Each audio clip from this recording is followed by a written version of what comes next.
Hey, thanks for joining me. It was only a matter of time, right? You guys know it was only a matter of time before we get back into Youngblood. Issue 6. It's supposed to have been the first issue of now what would be an ongoing series after what I think was Liefeld took like a sabbatical from drawing at least for quite a stretch of time, as I remember it. And he come back supposedly re-energized, reinvigorated, and ready to do Youngblood proper. Because we all know that original miniseries is just a fucking mess story-wise.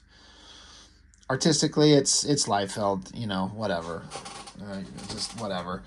But story-wise, it went nowhere. It had no focus, no direction. And it just introduced new more characters and more characters, and don't even focus on the Youngblood. You learn nothing of anything that matters about the Youngblood team or the characters in that miniseries beyond the most basic generic traits. So he was supposed to come back and do a whole new thing that was supposed to be all exciting. Big double cover, front and back. It's kind of fine. Everyone just wanted to be up on Badrock's dick about what a great character he is, and he never was.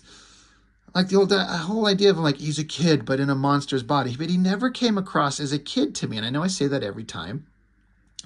You got Vogue in another random ass Liefeld design that has nothing to do with the original spandexy swimsuit thing that she used to wear. Now it's some kind of spandexy full body armor thing. Okay. Die Hard looks like Die Hard. He's got his stupid flotation devices on and his little smokestacks out the back. Shaft looks the same. I don't know that he always had Buccaneer boots. I can't remember. You got some new little fucking twat little asshole guy on the ground here. Maybe the worst Liefeld character ever created. We'll get into that. We all know who it is.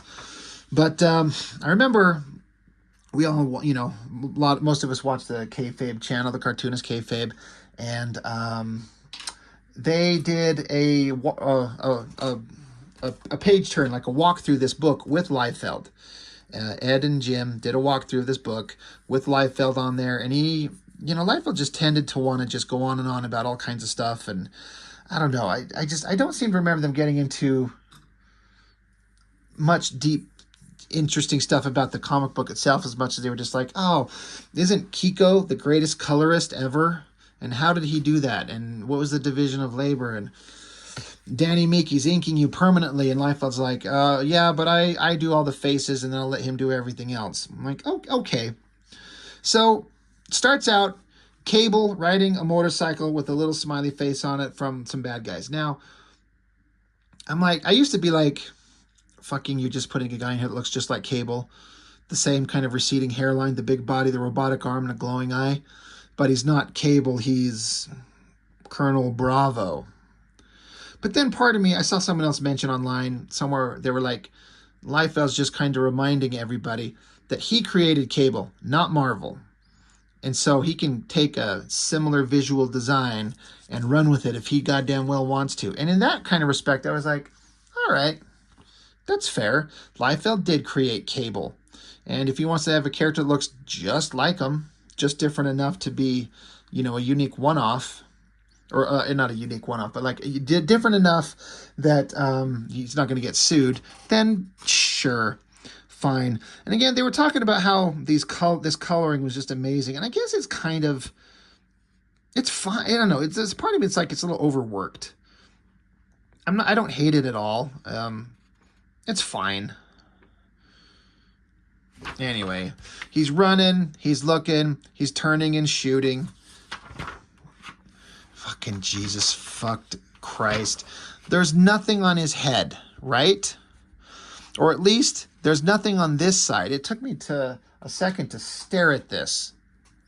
He's got this technological gear thing on the side of his face, which I just thought it was just more of his outfit and these random ass things sticking out of his back.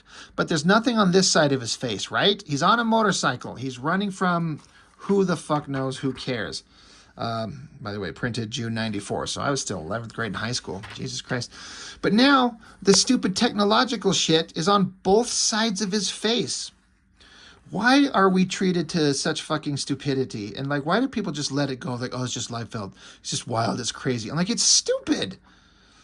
Let's just apply this logic to any other artist in any other book, and no one would let them get away with it. They're like, what the fuck are you doing? Why are you putting shit there that was not there 1 millisecond ago? And then this anatomy. I mean, you can't use the word anatomy and Liefeld and not expect it to be just a mess. Like, it's like this arm is jointed way up here on his front pectoral muscle. This joint where it's connected to his body should be way back over here. But it's Liefeld. It's awesome. He's shooting a big laser gun. He didn't even have a gun in that hand. It's not even the same gun. See? Gun there. Then it switches hands. And it's not even the same weapon. Knocks the guy off his thing, down to some docks and some piers, ramps off it. Of course, it's got some visual similarity to the Akira bike, because that's all everyone ever has. So he jumps and lands onto this boat that's taken off and skids to a halt in an Akira slide. Oh, God, he at least put the things on his back. We all know that Liefeld doesn't do that. My brother was pointing that out in a recent Deadpool Wolverine comic that he just put up, how Liefeld doesn't put... He'll put shit on his back, and it just keeps changing. It's not even the same shapes in the same place. He just changes it panel by panel. And they're just hanging out there. There's no straps to hold it to his body. Whatever. He's laughing. He's like, yeah, I'm clever. I'm awesome. Yeah, I guess. And then... Swear to God, not Cable. Absolutely not Cable. Now, see, the technological shit's only on one side of his face again. Fuck me running. It's there on both sides in two panels. Then it's on one side, one side, one side. Looks like a giant robotic bent dick. And then the most generic, like, face you could ever come up with that totally not Cable's looking at. So then there's some flying spaceship flying around. Again, really big, vibrant colors. I guess it's fine. This glossy paper, this clean color. I've said this. I've said it before. I'll say it again. Liefeld stuff, I think, would look best with flat, old-school colors on newsprint. And if you can't get newsprint, then just flat, old colors like the way X-Force used to look. At this glossy paper with this hyper shiny, reflective, rendered, modeled coloring, it doesn't flatter his work, in my opinion. Because there's already so much going on that's not flattering himself. So you got myself, it says, Die Hard. Dutch, Combat and Vogue. So Dutch is a Chap Yap character from Team Youngblood. And he was so awesome, they wanted to have him everywhere. And then once again, as we see all the time, Liefeld likes to put these characters standing there with his back to us, with their arms behind their back in some kind of like regal, thoughtful pose. And they do it with Die Hard all the time. And it's fucking dumb. It's like, it's just, whatever, right? Whatever. None of these panels are particularly great. Then you get, again, the coloring, you know, again, it's pretty fucking good coloring. I'm not hating on most of these shots. Big full shot. I don't know why she's sitting here holding her pussy. You know, I guess it's the opposite version of Die Hard standing there with his hands behind his back, covering up his own farts. And then she comes up, and then she's like, I have to piss. Can we land this thing? The bathroom's broken. And Combat's like, let the female creature take a whiz. And Dutch is like, she can piss in my face if she wants. And she's like, God, we just fucking kill me. And then I couldn't help but look at, like, Combat here. Same face, same face. Same eyes, same nose, same mouth. You couldn't choose a different panel, a different angle, a different composition. That being said, big shot of her there, and all these kind of shots of the single shots of the characters' faces, even her right there. Wild, this shiny coloring is going on. It's wild. I don't hate it. I don't hate these shots. I don't hate the choice of compositions and shots that he's choosing here. It's kind of fine. And they're just sitting on a shelf like they do. And he's standing there thrusting his prow forward with his hands behind his back. And who cares about the story? I really don't fucking care. It's the Youngblood team. They're going in to do a thing. They got Dutch with them. I think Die Hard's kind of like explaining, like, yeah, we're probably expendable, so who cares? And then another giant mutant shot, reminiscent of that Captain America shot with the giant chest, with Die Hard going on about how blah, blah, blah, bling, bling, bling, blah. Very interesting stuff with his big flotation devices hanging off him. And he's like, if we go into battle and we end up dead, what has the government lost? Look at us, an alien criminal. I mean, it's a fucking alien. kind of big. A beautiful Russian gymnast. Okay. A former member of the very organization we're being sent to confront. So Dutch. And then the bipedal equivalent of a rechargeable battery. If we fail today, what will they have lost? So, we're trying to be like, we're heroes going into battle, but we're not worth anything. So we have to make up our own worth. God damn, I cannot get over this ridiculous chest. That design. That guy. Anyway, some kind of buildings. God, is there art assists? Is there pencil assists? Doesn't say. I really doubt Liefeld brought himself to draw these buildings. Maybe he did. I don't know. But then you got Liefeld on David Letterman-ish type guy.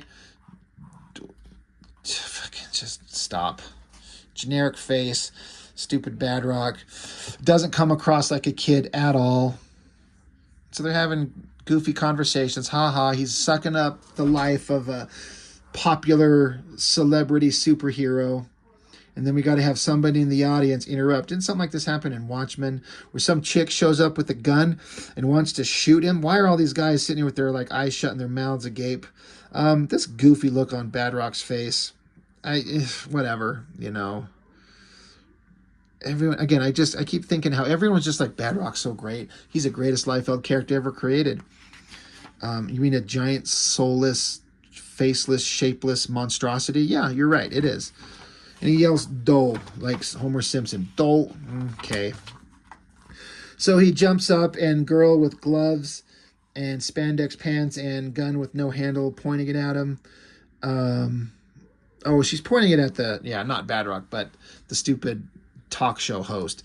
So she shoots a fucking laser gun, and Badrock deflects it, and then he goes up and he slams his hands on the ground, creating a vibration that only rocks her off her feet, literally into the air.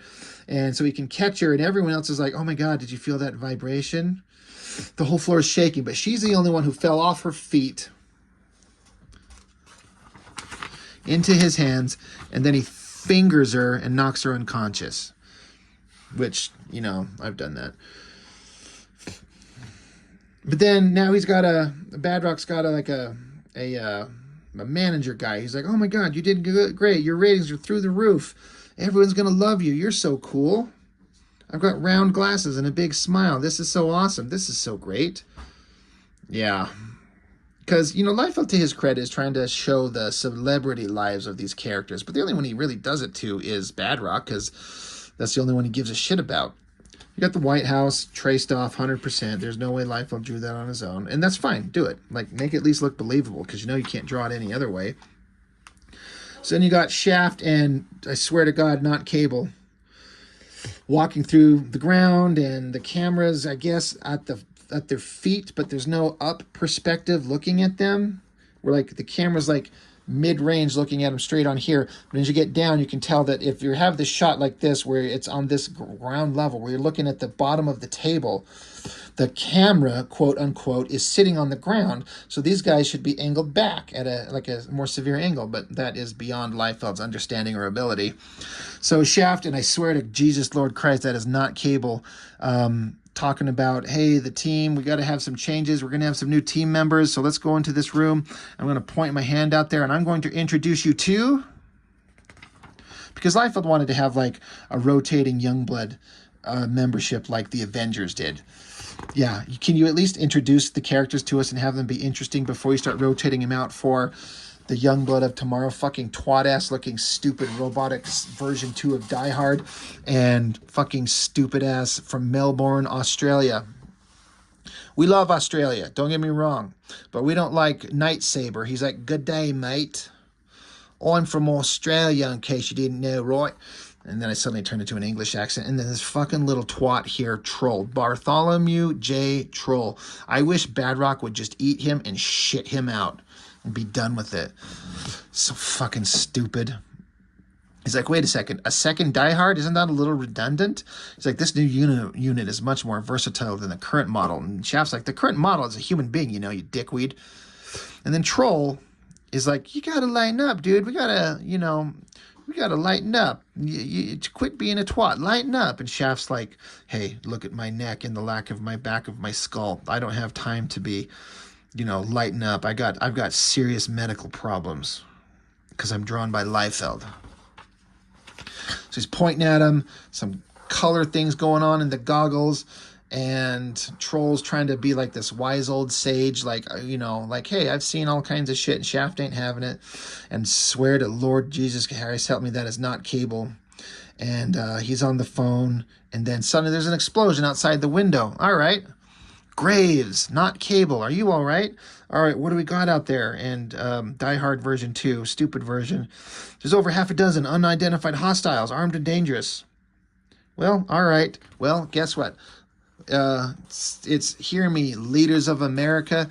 Your time has come. No longer will the citizens of the country idly stand by while society is eroded by the presidents of the blasphemous New Gene. No more shall we blindly accept the will of an uncaring government protected and run by beings who can only loosely be described as human. Today begins the battle for the future of humanity. So swears the Brotherhood of Man. So Shaft's like, man, that was a big speech. That sounds like a big responsibility. We should go take them out. So, hey, Night Saber from Australia and stupid Troll putting on the stupid little Iron Man mask and stupid new Die Hard that we don't care about. Let's do a big, giant, double-page spread. This is the one thing you can give Liefeld credit for. He at least knows how to compose the image and put figures in a big, kind of exciting shot as they jump out of the building and come charging forward. And Troll's supposed to be awesome. He absolutely is not. The last thing, he's everything except not awesome. And so they dive down onto these humans, and we're going to take them out. So Bartholomew J. Troll starts decking the shit out of him. Shaft is just floating through the air like a balloon. I guess he's got some arrows. And look at this fucked up. What in the hell? Did this take him 3 seconds to draw? He couldn't even bother to draw the back of a human head and a neck and some anatomy. It just looks like a bubble or like a piece of shit squeezing out of a tube. That's a Liefeld drawing for you there. Angry, screamy face. He's more interested in angry, screamy faces, shooting guys with arrows.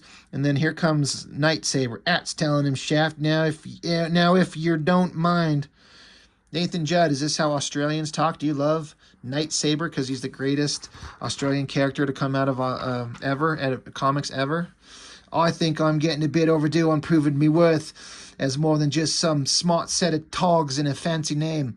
In other words, mate, if you wanted to see what the old micker's made of, you came to the right bloody place.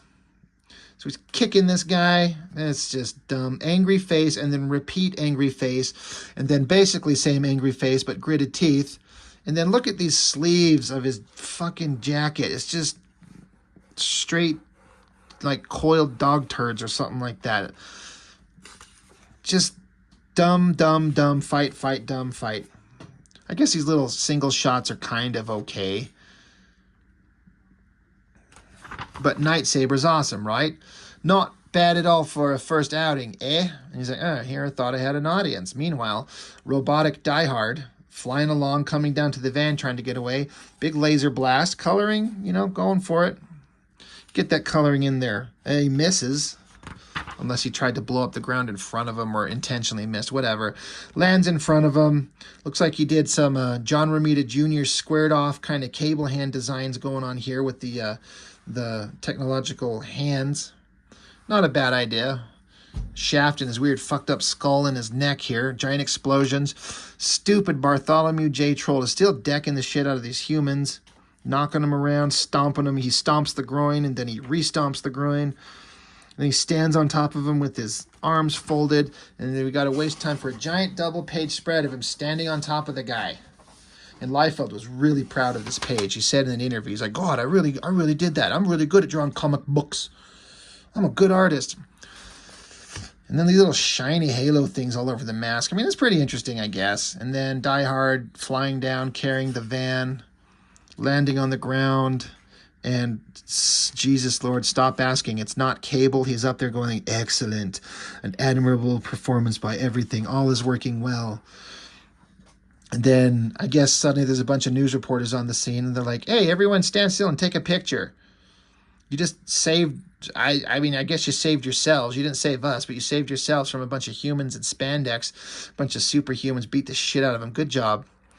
And then now we're back with stupid Badrock in his flannel jacket at an airport. And then they look at a magazine. And oh my God, what did we see? And then, oh, Bartholomew J. Troll is the coolest member of Youngblood now. And they're upset about that. To be continued. You betcha. But first, make sure to take a peek at Team Youngblood 10 for the straight skinny on Die Hard and company before joining us back here in 30. So I got to dig out Team Youngblood number 10 somewheres and go over that one first before we get into the next issue. Bonus poster insert by Rob Liefeld and Danny Miki. Nothing we haven't seen before. Just Youngblood standing there. Don't care. Did find the printing of the rough sketches and then the penciled artwork. I think these really quick pencil sketches or pen, whatever, these quick blue line sketches that Liefeld does are legitimately good. There's a lot of interest and possibility in each one. And there's something about his black and white artwork printed here that I like better than the hyper-colored versions. Again, print this shit in black and white and put it on newsprint or do some old school flat coloring, and I think it looks better. But what do I know? I don't know shit. But I do like these little scribbly thumbnails. Those are interesting. There's no saving that drawing, but that's fine. Now, all criticisms and negativity and all that shit aside, I always thought there was a lot of heart in this. I make it a point, when I'm talking shit on Liefeld, it's just his work. It's just his art. It's just the books that he puts out there and the stuff he'll say about it. But you'll never hear me talking shit on him as a human being, talk about his personal choices in his personal life, his wife, his kids, anything like that. I will never talk shit about that because I don't know the man, and it doesn't matter. I will critique his work. But when he put this out there, he talked about just a little cartoony drawing of him like, hey, you know, I'm drawing Youngblood. It's awesome. I took a brief sabbatical over the past year, and I just needed to clear my head, get my priorities straight. He said, I've never been happier, and creating comics is awesome, but a very special person in my life, Joy Beth Creel. I can't tell you enough about this wonderful girl. She's beautiful, funny, intelligent, witty, and incredibly strong. She has a zest for life, blah, blah. He just went on about how great she is. And he feels more love and respect for her and joy from this woman, Joy Beth Creel. So he's like, hey, it's time I did the right thing for the most important person in my life. And then a giant double page spread. He asks his girlfriend to marry him. And I actually think that's really sweet. I think that's cute. He announces it publicly in a comic book and does this cute little artistic thing. And for all the struggles I might have with his artwork and his comics and his characters, this human part of it, I think it's really sweet. And I thought that was cute, and much respect for Liefeld for doing that. And it says, to be continued happily ever after, I hope. Now, of course, she said yes. They got married, I don't know how long after this, and they're still married to this day. And this book, I think I said in the beginning of it, came out in 94. 94. It's 2024. They're still together. So you know what? Good for them. That's great. Good for them. But Youngblood number 6, I mean, it's already a more consistent storyline, but it's kind of set up, and you could say the same thing about Youngblood number 1, the miniseries, but it's all about, well, are you going to continue this appropriate storyline setup as this new run goes on? And I feel like it was a little bit more cohesive and made more sense. So, you know, he's doing better as far as story. I think he heard the criticisms and was like, all right, I better streamline this shit. It's still not great, but it's better than it was. So it's a movement in the right direction. So I guess the next one we're going to dig out is Youngblood 10, or rather Team Youngblood 10, before we get back to Youngblood number 7, because he's making you jump all over the place. But that's fine. That's okay. So that's all I've got for Youngblood regular series. We'll just be going through all the rest of this and get through all the Youngblood stuff that Liefeld did. And that's all. That's all I've got for now. Thanks for watching. I appreciate it. See you next time.